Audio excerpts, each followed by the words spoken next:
আগামীতে যাতে এরকম গুণতন্ত্র কায়েম না হয়, এরকম স্বৈরাচার কায়েম না হয়, এই জন্য আমাদেরকে ঐক্যবদ্ধভাবে কাজ করতে হবে।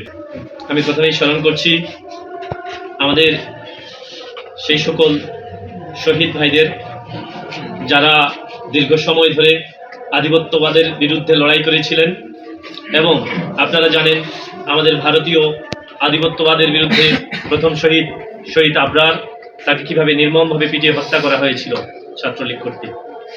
স্মরণ করছি কাঁটাতারের বেড়ায় ঝুলে থাকা সেই আমার বোন ফেলানীকে। স্মরণ করছি এই 24-এর আন্দোলন সহ এই বাংলাদেশ 47-এর পরিবর্তী এবং 71 পরিবর্তী এই বাংলাদেশের দেশাত্মবোধকে ধারণ করে যারা দেশের স্বার্থে নিজেদের জীবন অকাতরে বিলিয়ে দিয়েছেন সেই সকল শহীদদেরকে। এবং আমাদের অত্র উপজেলায় আপনারা জানেন যে এই 24-এর আন্দোলনে 3 জন শহীদ হয়েছেন, সেই 3 জন শহীদকেও আমি শ্রদ্ধা ভরে স্মরণ করছি। আমাদের যাত্রা 47 পরিবর্তী এবং তার আগে আমাদের 200 বছরের ব্রিটিশদের শাসন, সেই শাসনে আমাদের লড়াই করেছে শহীদ তিতুমীর সহ ফকির বিদ্রোহে মজনু সাহারা, এবং আমাদের তেভাগা আন্দোলনের আমাদের পার্শ্ববর্তী আমাদের আসনেরই সেই বীর নেতা হাজী মোহাম্মদ দানেশ। আমার ছোট ভাই মুজাহিদের বাবা বলেছেন যে 3টি ধারা ছিল: সাম্য, মানবিক মর্যাদা এবং সামাজিক সুবিচার। এই মানচিত্র আমাদের শহীদদের রক্তের বিনিময়ে 3টি ধারাবাহিক প্রক্রিয়ার মধ্য দিয়ে, সিস্টেমের মধ্য দিয়ে আমাদের বাংলাদেশ বিনির্মাণ করার কথা ছিল। কিন্তু আমরা দেখেছি যে 71 পরিবর্তী সাম্যের কথা বলা হয়েছে। সাম্য অর্থাৎ যার যেটা প্রাপ্য সে সেটা পাবে, ন্যায্যতা থাকবে। সামাজিক যে সুবিচারের কথা বলা হয়েছে, আমাদের সমাজে যে আমরা সুবিচার পাই না সেই সুবিচারের কথা বলা হয়েছে। কিন্তু আমরা দেখেছি 71 পরিবর্তী বাংলাদেশের প্রথম স্বৈরাচার, আমরা যাকে বলা হয় মহানায়ক বলা হয়েছে, তারা নিজেরাই নিজেদেরকে জাতির পিতা হিসেবে বাংলাদেশে আবির্ভূত করেছিল বঙ্গবন্ধু শেখ মুজিবুর রহমান। সেই বঙ্গবন্ধুই কিন্তু 71 পরিবর্তী বাংলাদেশের প্রথম স্বৈরাচার হয়ে উঠেছিল। তিনি এই বাংলাদেশে বাকশাল কায়েম করতে চেয়েছিল। তাদের সন্তানরা ধারাবাহিকতায় এই দেশ শাসন করবে, শাসনের নামে শোষণ চালাবে। আপনারা দেখে ইতিহাস পড়েছেন কিনা, আপনারা সেই শহীদ পরিবারদেরই অংশীজন। আপনারা জানেন আমাদের যে জাফর ইকবাল ছিলেন, যিনি দালালি করেছিলেন দীর্ঘ সময় আওয়ামী লীগের, তারই ভাই হুমায়ুন আহমেদ লিখে গিয়েছিলেন 71 পরিবর্তী বাংলাদেশে যখন বঙ্গবন্ধু শাসন চালাচ্ছিলেন, তখন এই বাংলাদেশেই মুজিব বাহিনী কর্তৃক গাজীপুরের এক জায়গায় এক নারী বিয়ে করে নিয়ে যাচ্ছিল। সেই নারীকে হরণ করে এই মুজিব বাহিনী টানা 7 দিন ধরে ধর্ষণ করে হত্যা করেছিল। সেই হত্যার পর এই মুজিব বাহিনীর যে সর্দার ছিল তাকে গ্রেপ্তার করা হয়েছিল। কিন্তু তাকে যে দারোগা গ্রেপ্তার করেছিল, সেই দারোগাকে তিনি স্পষ্ট করে বলেছিলেন, দেখবেন বঙ্গবন্ধু, স্বয়ং বঙ্গবন্ধু আমাকে এখান থেকে মুক্ত করে নিয়ে যাবে, আপনার চাকরি চলে যাবে। ঠিকই সেই যে ধর্ষণ করেছিল তার বাবা মা মুজিবের কাছে যায় এবং সেই মুজিব ফোন করে সেই দারোগাকে সেখান থেকে ট্রান্সফার করে এবং সেই ধর্ষণকারীকে মুক্তি দেয়। এই ধরনের নারকীয় বিভিন্ন ধরনের হত্যাকাণ্ড, ধর্ষণ, এরকম লুণ্ঠন এই পরিস্থিতি তৈরি করেছিল মুজিব বাহিনী, যেটা বঙ্গবন্ধু নিজেই মদত দিতেন। সুতরাং এই বাংলাদেশের ইতিহাস কলঙ্কিত করেছে সেই মুজিব পরিবার। সেই মুজিব পরিবারের দ্বারা বাংলাদেশে 72-এর সংবিধান রচিত হয়।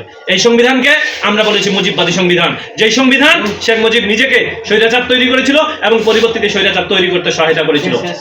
তারই ধারাবাহিকতায় আমরা দেখেছি 90 এরশাদ স্বৈরাচার হয়ে উঠেছে এবং তারই পরবর্তীতে 2008 সালের পরে এই যে তারই কন্যা শেখ মুজিবুরের কন্যা এই বাংলাদেশে এক ধরনের স্বৈরাচার কায়েম করেছিল, মানুষের বাক স্বাধীনতাকে কেড়ে নিয়েছিল, মানুষের যে ন্যূনতম কথা বলার যে স্পৃহাটুকু, সেই স্পৃহাটুকু কেড়ে নিয়েছিল। আমরা আমাদের তরুণরা সেই 2008 সালের পরিবর্তী সময়ে 2013 সালে আমাদের হেফাজতের ভাইদেরকে কিভাবে নির্বিচারে গুলি করে হত্যা করেছে সেই শাপলার বুকে আমরা জানি। সেই সময়ে নাম করা ইসলামী সংগঠনরা কিভাবে মির্জাফরি করেছিল হেফাজতের সাথে। আপনারা এর ইতিহাস জানবেন যে কারা এদের সঙ্গে হেফাজতের সাথে মির্জাফরি করেছিল, তারাই আজকে আমাদের সামনে আবারও মির্জাফরের পরিচয় দিয়েছে। সুতরাং আপনাদেরকে জানতে হবে কারা এই মির্জাফরি করেছিল। এবং একই সাথে আপনারা জানেন যখন 2014 সালে বালুর ট্রাক দিয়ে আপসীর নেত্রী, আমরা শ্রদ্ধা করি যে নেত্রী বাংলাদেশের জন্য দুইবার বাংলাদেশের প্রধানমন্ত্রীকে চালিয়েছিলেন, তিনি বাংলাদেশের এই ক্লিন হার্ট নামে একটা অপারেশন চালিয়েছিলেন তার নিজের কর্মীদেরকে, সন্ত্রাসী কর্মীদেরকে হত্যা করার জন্য। এবং এই ক্লিন হার্টের মাধ্যমে যে বিএনপির সন্ত্রাসী কর্মকাণ্ড যারা মাদক চালায় তাদেরকে কিন্তু সরিয়ে দিতে চাইছিলেন। অর্থাৎ এই বাংলাদেশের একমাত্র নেত্রী ছিলেন যিনি বেগম খালেদা জিয়া, যিনি চেয়েছিলেন এই বাংলাদেশকে একটি দুর্নীতিমুক্ত, সন্ত্রাসমুক্ত বাংলাদেশ তৈরি করতে। কিন্তু আমরা দেখেছি তিনি অসহায় হয়ে 2014 সালে বলেছিলেন, আমাকে কেবলমাত্র জামাতের আমার যারা সহযোদ্ধা আমার একসঙ্গে যুক্ত আছে জোটে, তারা শুধুমাত্র তারা ছাড়া আমার কোনো কর্মী আমাকে সহযোগিতা করেনি। এই কথা তিনি স্পষ্ট করে বলেছেন। আপনারা জানেন একটা বালুর ট্রাক তারা সরাইতে পারে নাই, এবং এই সময়ে আসে তারা বড় যোদ্ধা সেজে গেছে। আমরা তাদেরকে বলতে চাই, এই 2018 এবং 2024 আন্দোলনে আমরা সামনের সারিতে আমাদের তরুণরা থেকেছে। এই তরুণরা, আমি দিনাজপুরে দায়িত্ব পালন করেছি 2018 সালে সমন্বয়কের, এবং 2024 সালে দায়িত্ব পালন করেছি। আমার সাথে সরাসরি শহর সভাপতি রেজওয়ানুল ভাই সবসময় যোগাযোগ রেখেছে। শহরের অফিস সম্পাদক সেই সময় বর্তমান সেক্রেটারি মাসুদ ভাই ছিলেন, তিনি সবসময় সহযোগিতা রেখেছেন। এবং আমি দেখেছি এই লড়াইয়ে সব থেকে বিশ্বস্ত সঙ্গী একমাত্র বাংলাদেশ ইসলামী ছাত্র শিবির ছিল। ইসলামী ছাত্র শিবির কখনোই কারোর সাথে বেইমানি করেনি।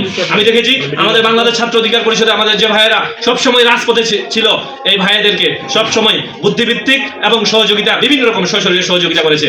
আমাকে যখন 2021 সালে জেলা সভাপতির দায়িত্ব ছিলাম, তখন আমাকে ছাত্রলীগ হুইপের নেতৃত্বে, ছাত্রলীগ হুইপের নির্দেশনায় ছাত্রলীগের সাধারণ সম্পাদক তৎকালীন গোলাম ইমতিয়াজ ইনাম ছিলেন। সেই সময় আমাকে হামলা করে তারা 10-15 জন মিলে আমাকে ইচ্ছা মতো মারধর করে, এবং সেই মারধরের পর আমি দেখেছি আমার সহযোদ্ধারা সহ খোঁজ নিতে ভয়ে কেউ খোঁজ নেয় নাই, এবং তাদের যাকেই ফোন করেছে প্রশাসন, তারা বলেছে আমরা এইসব বিষয়ে কিছু জানি না, আমরা এই সংগঠনে নাই, এরকম বক্তব্য দিয়েছে। কিন্তু সেই সময় পশ্চিমের সভাপতি আলামিন ভাই ছিলেন, বর্তমানে জামাতে আছেন। সেই আলামিন ভাই আমার সঙ্গে সব সময় যোগাযোগ রেখেছেন। অর্থাৎ আমি দেখেছি আমাদের লড়াই সংগ্রামে মানে সবসময় বিশ্বস্ততার সহিত আমাদের পাশে থেকেছেন। সেই আলামিন ভাইকে এই 24 আন্দোলনে শুধুমাত্র তার সাথে আমার একটা ছোট লাইব্রেরি আছে, ব্যবসায়িক কর্মকাণ্ড, অনলাইনে দেখেছে যে এই লাইব্রেরি কে পরিচালনা করে, দেখছে আলামিন ভাই পরিচালনা করে।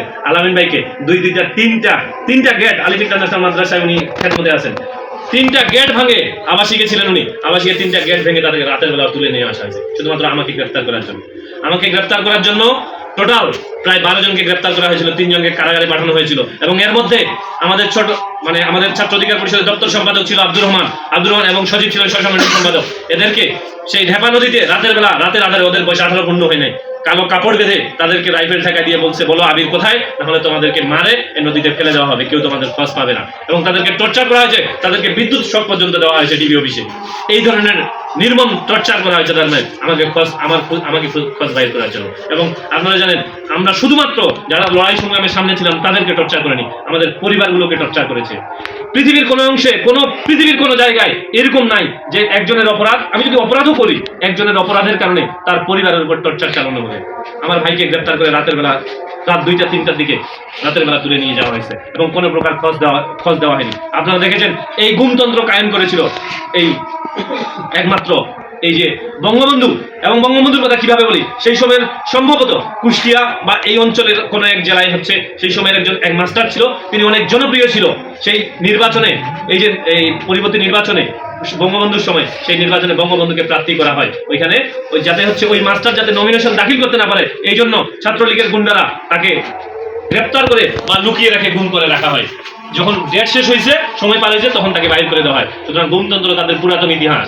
এই ইতিহাসের পরিবর্তী সময় আমরা দেখেছি এই 2008 সাল থেকে 2024 সাল পর্যন্ত কিভাবে আওয়ামী লীগ আমাদের যারা এই বাংলাদেশের বুদ্ধিভিত্তিকভাবে বাংলাদেশকে উচ্চ শিখরে নিয়ে যেতে যাওয়ার চেষ্টা করেছে, এবং আধিপত্যবাদকে বুড়ো আঙ্গুল দেখেছে। আপনারা দেখেছেন বিএনপির ইলিয়াস হোসেন থেকে শুরু করে এই যে বাংলাদেশ জামায়াত ইসলামের বিভিন্ন নেতাকর্মীকে বিভিন্ন সময় গুম করেছে, এবং 24 পরিবর্তিতে আমাদের ভাইদের শহীদের রক্তের বিনিময়ে তারা নতুন বাংলাদেশে কিন্তু তারা মুক্ত বাতাসে ফিরে এসেছে। অনেক ভাইকে কিন্তু আমরা ফিরে পাইনি এখন পর্যন্ত। আমরা প্রত্যাশা করি সেই ভাইয়েরা ফিরে আসবে, এবং আগামীতে যাতে এরকম গুমতন্ত্র কায়েম না হয়, এরকম স্বৈরাচার কায়েম না হয়, এই জন্য আমাদেরকে ঐক্যবদ্ধভাবে কাজ করতে হবে। সেই ঐক্যবদ্ধতার জায়গা থেকে আমরা যে সকল নতুন বাংলাদেশ, আমাদের সংগঠন জাতীয় নাগরিক পার্টির সম্মানিত আহ্বায়ক বলেছিলেন, 3 তারিখে ঘোষণা দিয়েছিলেন আমাদের ফেসিবাদ ব্যবস্থার বিলোপ, এবং এই বাংলাদেশে যে ফেসিবাদ ব্যবস্থার বিলোপ করে এবং নতুন রাজনৈতিক বন্দোবস্ত করা হবে, এই কথা তিনি স্পষ্ট করে বলেছিলেন। অর্থাৎ আর কোনোদিন যাতে ফেসিবাদ ব্যবস্থা এই বাংলাদেশে প্রতিষ্ঠা হয়, এবং নতুন একটি রাজনৈতিক, অর্থাৎ আমরা যে বাংলাদেশের 2.0 স্বাধীনতার কথা বলতেছি, দ্বিতীয় স্বাধীনতার কথা বলছি, এই বাংলাদেশে এই নতুন বাংলাদেশে আমরা এমন একটি পরিস্থিতি তৈরি করব যে বাংলাদেশ হবে সাধারণ মানুষের, আপামর মানুষের, এবং আমাদের বাংলাদেশ। আমরা গর্ব করে বলতে পারবো, আমরা বাক স্বাধীনতা যেখানে থাকবে, যেখানে আমরা অন্যায় করলে আঙুল তুলে বলতে পারবো এটা অন্যায়, সেই বাংলাদেশ আমরা বিনির্মাণ করতে যাচ্ছি। সেই জায়গা থেকে আমরা যেই বাংলাদেশ বিনির্মাণ করতে চেয়েছি, যে আমাদের যে দফাগুলো, আমাদের যে মন মানসিকতা, আমাদের যে গঠনতন্ত্র, সেই অনুযায়ী আমরা লক্ষ্য করেছি যে একমাত্র জামাত আমাদের কোনো ধরনের নোট অফ ডিসেন্ট দেয় নাই। অর্থাৎ আমরা যে সম্মতিগুলো জানিয়েছি এই নতুন বাংলাদেশের জন্য, সেই বাংলাদেশের জন্য কয়েকটা দল নট অফ ডিসেন্ট তারা কিছু বিষয় কোনোভাবেই সংস্কার করতে চায় না, তারা বাংলাদেশের সংস্কার চায় না, অর্থাৎ নতুন কিছু হোক এটা চায় না। তো সুতরাং আমাদের এই যেহেতু আমাদের সমমনা, সেই জায়গা থেকে আমাদের নেতৃবৃন্দ মনে করেছে যেহেতু আমরা এই জুলাই পরিবর্তী একটা নতুন বাংলাদেশে আমাদের যে চিন্তা ভাবনা, আমাদের যে বাংলাদেশ কেন্দ্রিক যে ভাবনা, সেই ভাবনার সাথে আমাদের মিলে যাচ্ছে, সেই জায়গা থেকে বাংলাদেশ জামায়াতে ইসলামের সাথে আমাদের দল জোটে ঐক্যবদ্ধ হয়েছে। সেই ধারাবাহিকতায় আমরা আগামী নির্বাচন আর মাত্র প্রায় 23-24 দিন পরেই কিন্তু আমাদের নির্বাচন, এই নির্বাচনের জন্য আমাদের সকলকে ঐক্যবদ্ধভাবে কাজ করতে হবে। আমি এখানে আসার পূর্বেই আপনাদেরকে বলেছি আপনাদেরকে কিভাবে কাজ করতে হবে। তো সুতরাং আমরা বলতে চাই, আমরা হেরে যাওয়ার আগে ছেড়ে দিতে চাই না আমার, সেই কথাটা মনে রাখতে হবে আপনাদেরকে। এবং আমার সামনে যে অরুণ প্রাতের তরুণ দল, আপনারা কিন্তু তরুণ তুর্কি, আপনাদের তরুণদের কথা বিভিন্নভাবে বিশ্লেষণ করেছেন আমাদের অভিভাবক সুলভ মুজাহিদের বাবা।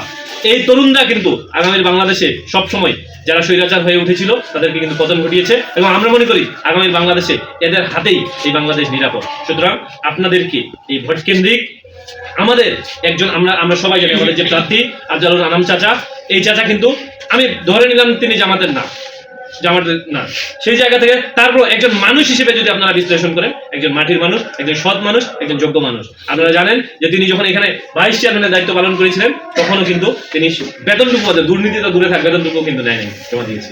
সুতরাং এরকম সৎ যোগ্য মানুষকে আমাদেরকে নেতা বানাতে হবে।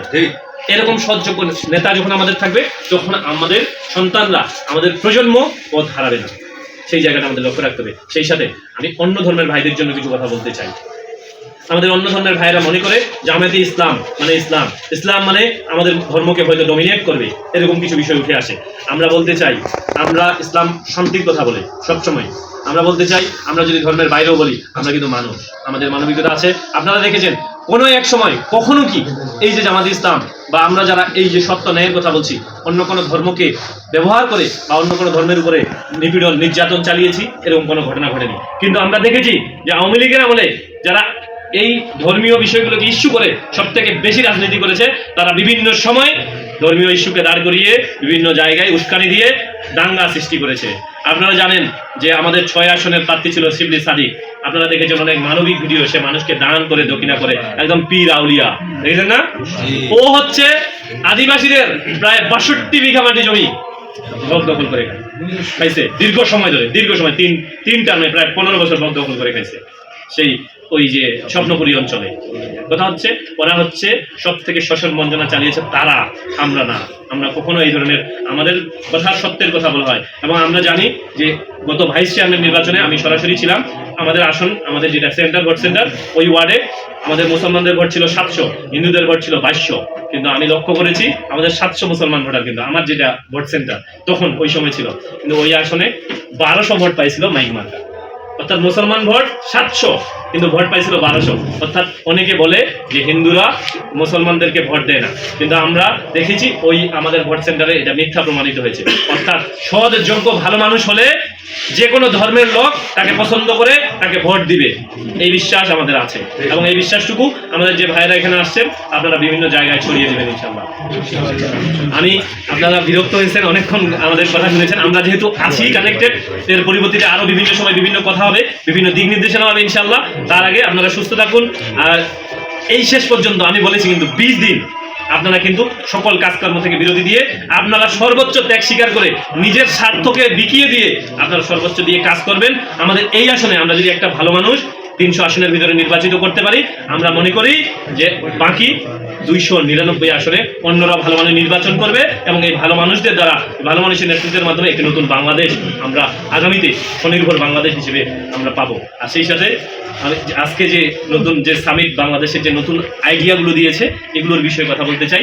আমাদের বারবার তরুণদের কথা বলছি, এখানে তরুণদের সব থেকে প্রায়োরিটি দেওয়া হয়েছে। আমি দেখলাম একই বিষয়ে মানে বিভিন্ন সিস্টেমে তরুণদেরকে 4 বার নিয়ে আসছে। তারা নিয়ে আসছে বেকারদেরকে, তারা হচ্ছে মানে সুদমুক্ত ঋণ দিবে উদ্যোক্তা তৈরির জন্য, তারা নিয়ে আসছে ফ্রিল্যান্সিং এর বিষয়, তারা নিয়ে আসছে শিক্ষার্থীদেরকে, তারা হচ্ছে বহির্বিশ্বে উচ্চশিক্ষার জন্য তারা সুযোগ সুবিধা করে দেবে প্রতি বছর 1 লক্ষ করে, তারা নিয়ে আসছে, তারা মানে আলাদাভাবে আরেকটা উদ্যোক্তা সিস্টেম নিয়ে আসছে। গ্রাজুয়েটদেরকে হচ্ছে আবার হচ্ছে তারা হচ্ছে একটা মানে তাদেরকে কার্যক্রম তাদের যোগ্যতা অনুযায়ী তাদেরকে মানে প্রশিক্ষণ দিয়ে তাদেরকে কাজের মধ্যে নিয়ে আসবে। এই যে তরুণদেরকেই একই জায়গায় মাত্র 16টা না এরকম সামিটে কয়েকটা বিষয় আসে, তার ভিতরে 4-5টা বিষয় তরুণদেরকে নিয়ে আসে। অর্থাৎ আমরা মনে করি, আমরা দেখেছি ইতিপূর্বে জামাত যে কথা দিয়েছে সেই কথার বরখেলাপ করেনি। জামাতের কয়েকটা মন্ত্রী ছিল ইতিপূর্বে, তারা কখনো দুর্নীতি করেনি, সেটা প্রমাণিত। সুতরাং আগামীতেও মনে করি আমরা যে জামাত যে কথা দিয়েছে, অর্থাৎ আমাদের 10 দলীয় জোটের যে আপনাদের সাথে যে অঙ্গীকার, সেই অঙ্গীকার ইনশাআল্লাহ এক চুলও এদিক সেদিক হবে না। যদি এক চুল এদিক সেদিক হয়, ওরা কিন্তু 5 বছরের দিছে, ওরা কিন্তু হচ্ছে অন্যদের মতো দীর্ঘ সময়ের জন্য কার্ডের মূলা ঝুলাই দেয়নি। আমি এই জন্য বলতেছি, আপনাদেরকে বলি, বাংলাদেশ জামাত ইসলামের যে উদ্যোগগুলো, তার মধ্যে বাংলাদেশ ইসলামী ব্যাংক, তার মধ্যে আছে বাংলাদেশের বিভিন্ন ইসলামী ব্যাংকগুলো কিন্তু বেশিরভাগই হচ্ছে জামাতের কনসেপ্ট থেকে বা কোনো না কোনোভাবে জামাতের ভাইয়েরা কানেক্টেড আছে।